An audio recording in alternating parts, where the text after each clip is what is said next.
roho yangu na matumbo haziwezi achana. Sio roho, ni wewe uko kwa maisha ya chini. Hakuna mtu anapenda matumbo, ni nyama inakosanga. Ati mimi, hata nipate pesa ngapi, roho yangu na matumbo. Ambia mwenzako upendi matumbo, ni nyama unakosanga.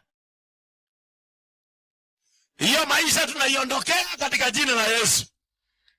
Hiyo maisha ya kusema nitanunua kanyama ya 50 ati iweke mboga ladha. Sio mboga inaweka ladha. Hapana. Paka unaenda kwa bucheri, unaangalia mtu wa bucheri, unasikia kama utamlaani. Umenunua kanyama ya 100 alafu unaona akiinua shoka, unashindwa. Shoka anainua, unajua shoka ni ya kugonga mafupa. Unashindwa kanyama ya 50, shoka ni ya nini? Unaanza kumlaani. Praise the name of the Lord.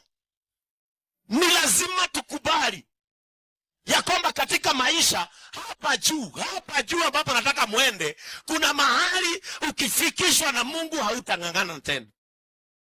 Na mimi nawaombea kitu kimoja. Hata kama hautatajirika sana, Mungu akuondolee maisha ya kungangana. Hata ukikula lazima ungangane. Ndio uvae lazima ungangane. Ndio mtoto asome lazima ungangane. Yaani kila kitu ni kungangana. Ninaomba Mungu aliyeishi milele awaondolee kungangana katika jina la Yesu.